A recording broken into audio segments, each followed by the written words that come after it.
With the federal election only 2 weeks away, I decided to attend a local election debate. There are 3 candidates in my Newmarket-Aurora electoral district, and each of them were invited to attend this event. And in case they were unable to attend, they were all given the opportunity to provide responses by email to a short set of questions. Sadly, 2 of the 3 candidates failed to attend and also failed to provide any responses by email. So what follows is just a selection of replies by Jennifer McLaughlin, the only candidate who attended, to a set of pre-formulated questions as well as other questions submitted on the night by event attendees. Okay, so welcome everyone to the Newmarket-Aurora Federal Candidates Forum. So for those that I haven't had a chance to say hi to, my name is Jeremy Paulus, and myself as well as about 6 or so others from the community have volunteered to help put this together. With that, I'm going to begin. I'll give Ms. Jennifer McLaughlin a chance to give a 10-minute overview, background, and some introductory remarks. My 20-year career designing security systems for embassies and international companies have taught me that crisis can become opportunities through strong leadership and proactive work. As an entrepreneur as well, I started at the young age owning the Pickwick convenience store and post office at Davis Drive and Lorne Avenue. I then proceeded into my career of security, and then I wrapped that up, not consistently or completely, I should say, because I'm still a global security consultant. But I did take a full-time step back as I ran Cachet Supper Club at the bottom of Main Street. I've always believed in strong community, in strong economy, and small businesses. As your representative, I prioritize affordable housing, immediately lower costs for families, and expanding on dental health care access. I implement and will implement, under Prime Minister Carney's leadership, robust public safety measures. Together, let's keep Canada strong and free, and I humbly ask for your vote. Thank you.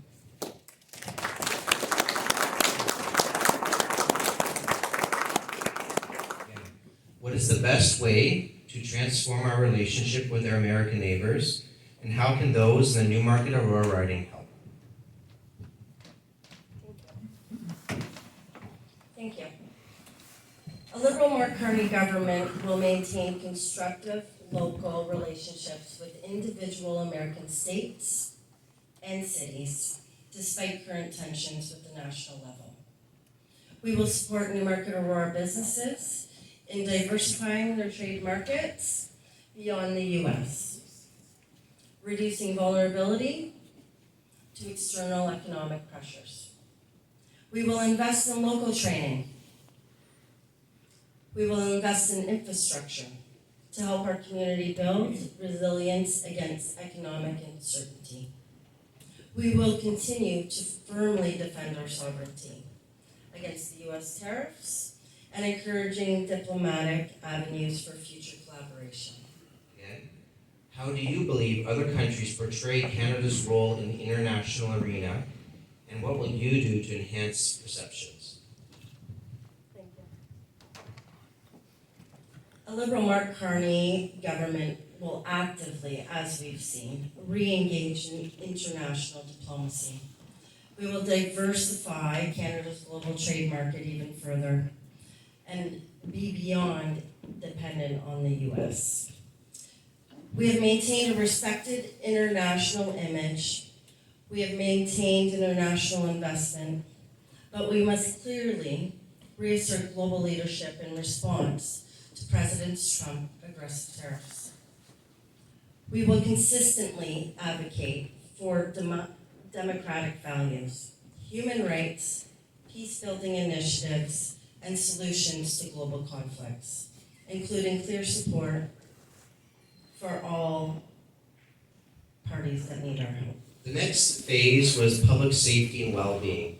So again, we had some questions that were provided in the bank to the candidates.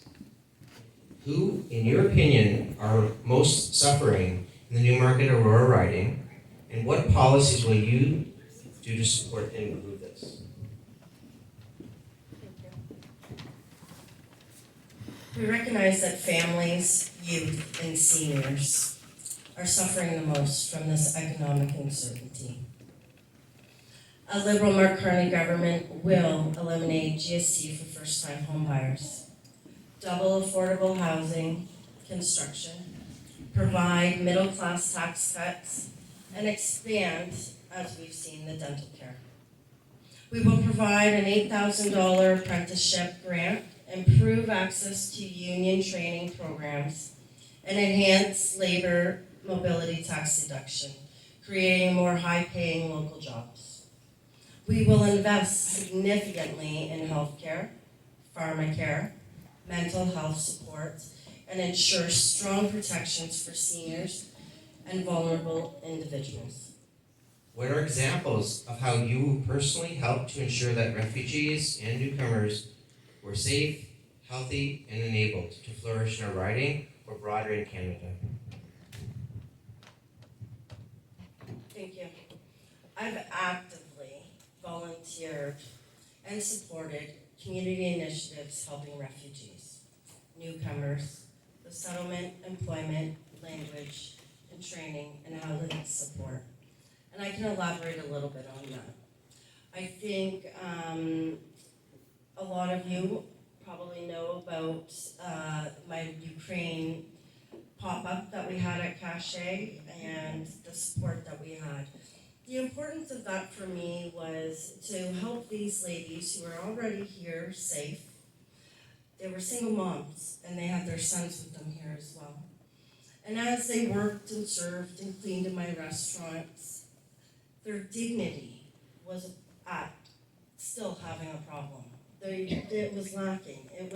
They were here, they were shocked, they were trying to figure out their life, and I gave them an opportunity to be owners, to be business runners, to stand up tall. I taught them some principles in business from the Canadian side, because one was already a business owner back in Ukraine. There's one example. I also had a young gentleman from Afghanistan. He's the oldest son in his family. And he came and he studied at Huron Heights High School and he lived in my home. We practiced a lot of schooling together. We also sat together and compared the Bible and the Quran, and I learned a lot from that young man, and he's now working at Hungry Brew Hops in his second year of college and flourishing. So there's many examples I can give. I have strongly advocated for compassionate, sustainable immigration policies to ensure newcomers receive necessary resources to integrate successfully. But I do feel the path forward is to ensure that they're empowered. They're empowered to be employed, they're empowered with skills, they're empowered to be business owners. A Liberal Mark Carney government will implement policies guaranteeing equitable access to healthcare, education, and meaningful employment for new Canadians, ensuring community cohesion.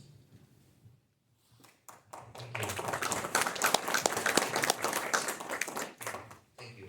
So moving on to the next phase, which is category of environment and finance. Again, in your opinion, what is the best way to improve and protect the environment? Thank you. I'll go off script a little bit here too. In the last year and a bit, I spent a significant amount of time, a year, on Vancouver Island. And I immersed myself in the environment studies out there. I volunteered on whaleboats, I worked with departments in fisheries and oceans for the salmon run, I understood the logging, I've understood and really immersed myself in environmental concerns with the ocean and things that I didn't really have access to here in Newmarket-Aurora. I did so for a bigger picture on what the environment problems were. I have a 26-year-old and a 24-year-old daughter, and I'm telling you the environment is essential to their future. A Liberal Mark Carney government will incentivize sustainable practices, including energy-efficient housing retrofits, zero-emission vehicles, and expanded public transit systems, which the transit is very important to Mr. John Taylor, our mayor here, in some of our conversations here, and if elected, will become a priority of mine. We will create 10 new national parks and 15 new urban parks, offering free summer access to encourage environmental stewardship. We will closely collaborate with Indigenous communities, municipalities to enhance climate resilience, disaster preparedness, and sustainable land management. Thank you. And how can organizations within the Newmarket-Aurora riding contribute to a reliable and strong economy? By buying off ourselves, by shopping local. We have so many manufacturers in this riding, from defense, from aerospace, from building. We've got Magna Auto Parts, we've got food, we've got a whole bunch of things. And we also have a flood of small business owners. We've got retail, we've got absolutely everything that we need. And we need to really start shopping among each other a lot more. A Liberal Mark Carney government will enable local businesses to take advantage of economic programs, infrastructure funding to create and scale up. If we're all going to start buying from each other more, there might be an opportunity to scale, and a workforce training opportunities.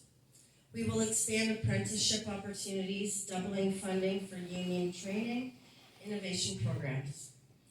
We will eliminate internal trade barriers to stimulate local economic growth. We will support local industries in pursuing economic opportunities, critical minerals, clean energy, defense procurement, and diversified global trade, ensuring long local resilience. All right. The next phase we move on to now is the random question. So I think what I'm going to, as I mentioned, 15 minutes. We'll do kind of rapid response questions, 1 minute or so for each one. Again, I have not seen these. I'm neutral, and I don't think I know you haven't seen these questions. So what we're going to do is we'll let you draw them one at a time, and I'll read them. So I'll let you. All right.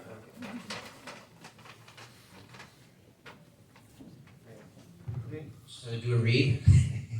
Okay, so this is a question again.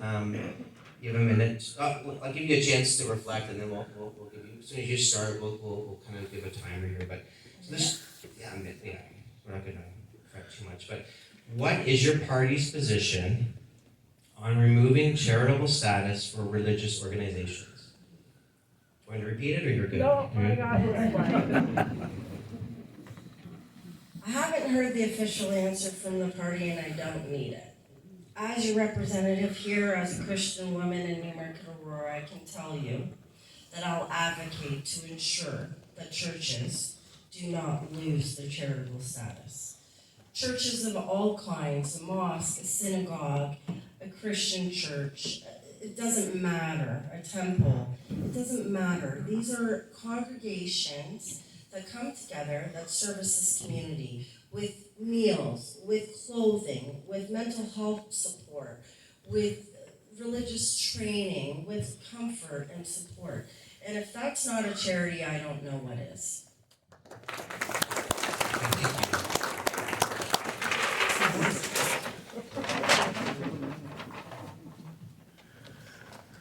Okay. What is your party's plan to ramp down funding of fossil fuels and ramp up sustainable energy like wind, offshore, solar? Thank you. So, Mr. Carney spoke about our significant investments. Investments into clean technologies, investments into environmental innovation that is going to help Canada stand out in this world. Using these investments to procure clean energy for our homes, clean energy for our vehicles. This will help lower the necessity to depend on fossil fuels.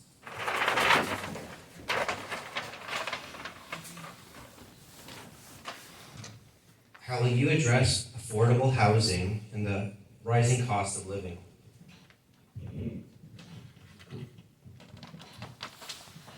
Mr. Kearney's made some significant announcements in regards to affordable housing, and as somebody who has two daughters that can't afford a house, even with mom's support right now, this is a significant concern for my family.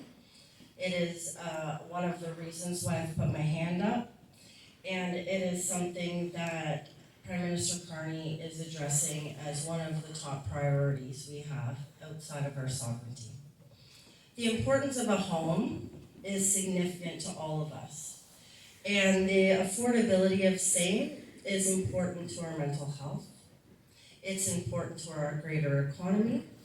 And the commitments that he's made is to build 500,000 homes in the next year. The commitments that he's made to make these houses more affordable is to drive down development charges. The promise that he's made is to use prefab homes more, just like we, after World War II when we all had the little homes. My first home over on Andrew Street was a little war house when I was 18 and I bought that. But, so to go back and redo what's been working really well in the past, bringing that into today with new innovation, with Canadian sustainable build, is something that will make this way more affordable. The GST for new home buyers for development, that's great. My daughters are already looking at condos that might be more reachable at this point now with that. So those initiatives, I believe, will really make housing more affordable while we kind of ramp up a rapid build. Thank you.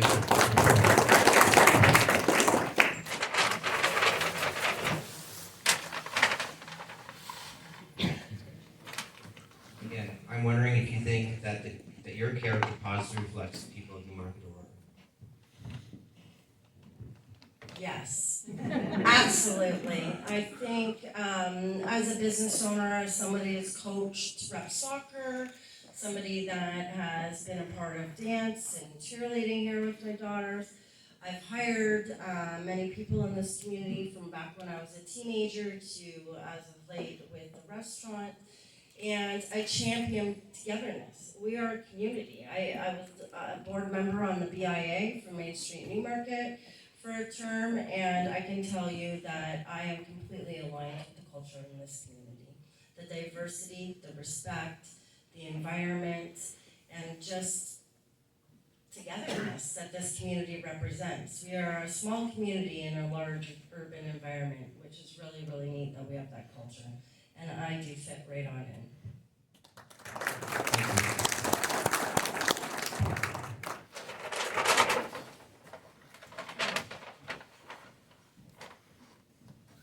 So again, relating to the COVID vaccine, should people have been fired for not taking it?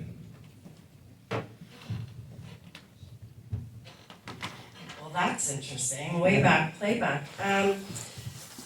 I've come from 20 plus years, health, safety, emergency management, crisis management, security. That's what security kind of engulfs all of it. Threat risk assessments, physical security design, cameras, investigations, they all fall under the security umbrella, and that was my career globally.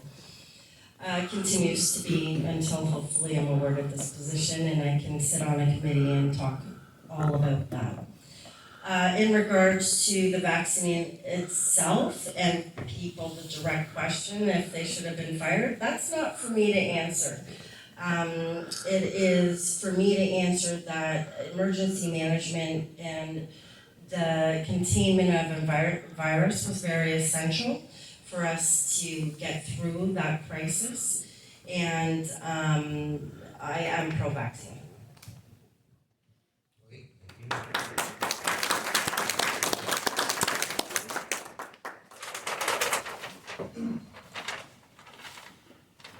Again, what are you going to do for the poor and homeless people?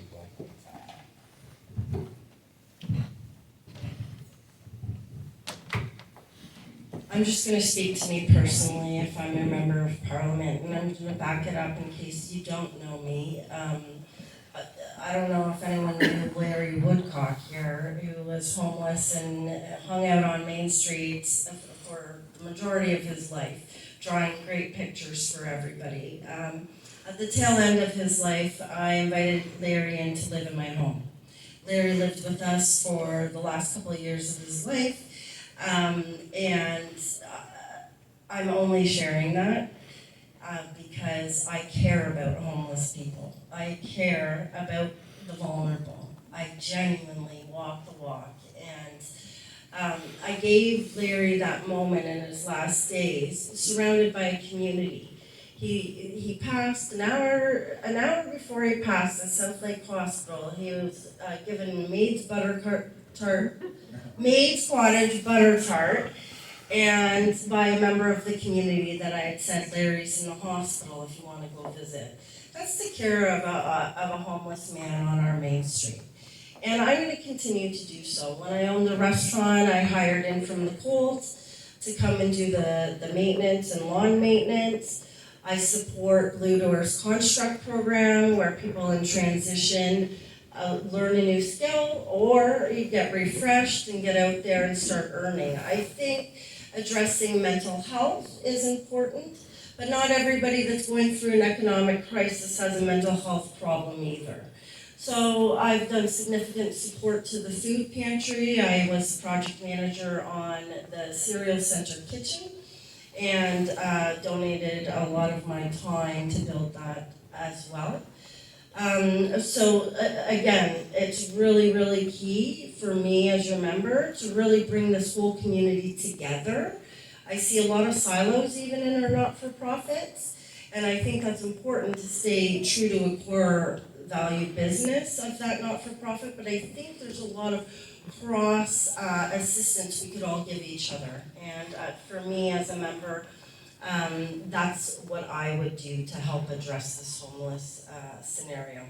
I want to back up the not-for-profits, the charities, the foundations in our community that are doing that great work. And I want to make sure that they continue to get some federal investments. I want to advocate on their behalf. But I want everybody to really start working together a little more as well. I think there's a lot of crosses there. Thank you. We're going to do 2 more questions, and then we'll go to the next phase.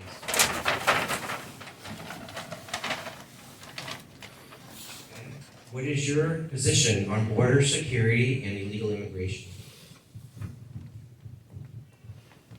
I'm so happy the government's starting to invest more in border security. This, for me, again, I won't bore you with my career, but border security is very essential. And I have mentioned to Mr. Kearney every time I've seen him that I would like to be on that committee, should we both be elected. Immigration, I think, is a viable economic solution when done properly. And I look forward to seeing what that balance looks like. And when I say properly, I mean there's housing, there's affordability, and really, when I took over the Pickwick convenience store way back in the late 90s, when I took that over, I took that over from an immigrant gentleman, our family, that came over, and at that point we had visas to come over, and if you had your business for X amount of years, you then got your permanent residency at the end of that, and you continued on here in Canada. And I really liked that program. I heard all about it, and so looking forward to what Mr. Kearney is going to come out officially on the platform. But for myself, I do think I am very happy that the border is getting a lot more of technology. We're getting drones and a whole bunch of other things. I think that was needed and necessary. And I look forward to a balanced immigration support system. Thank you. Last random question.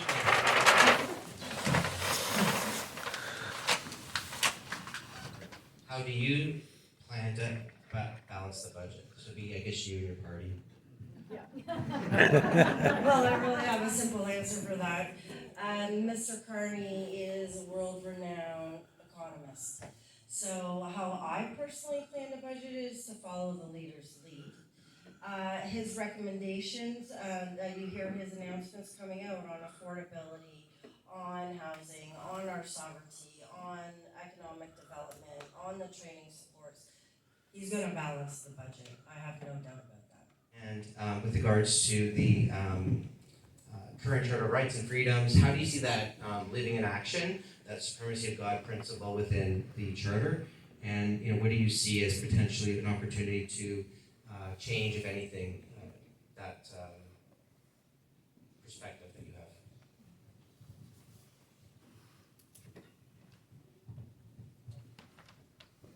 Well, that's a great question. And I am thinking about it for a minute before I digest in verbal diarrhea of all the things that are going through my head right now. I do think that for the majority, the rights and freedoms are reflected. I think where we're kind of going off course a little bit, if I can say it that way, without being disrespectful, is the amount of hate we see right now, whether it be online, whether it be in our communities, whether it be political rhetoric. I really don't know where all this hate's coming from. I've got Dave over here from York Pride, and we recently had a town hall. And the premise of that town hall was, what can we do to dismantle or at least lower the hate in our community? And that is what I want to focus on the Charter of Rights and Freedoms, is really to look at, is there anything askew there? Or where is this hate coming from and how can we address it? It's impacting race, it's impacting religion, it's impacting just youth social media, it's impacting our mental health. And for that, I'm going to take a focus on that. Thank you. I appreciate your response. I mean, there is an opportunity to interpret that however you wanted to in response. Appreciate that response. So at this stage, we were going to wrap up. Though I think it's we have the time, so I'll allow you to have a couple minutes of closing remarks, and then from there we'll wrap up. I do want to thank everyone for coming. Again, I'm counting out here at least 70 people, here today, which is a nice opportunity to hear. Again, a very diverse group, so thank you for that. We'll have a chance to hear some closing remarks, and then from there, we still have the opportunity to, I don't think you'll be able to stay that long, but we do have maybe 20 minutes or so afterwards if you want to stick around. So thank you.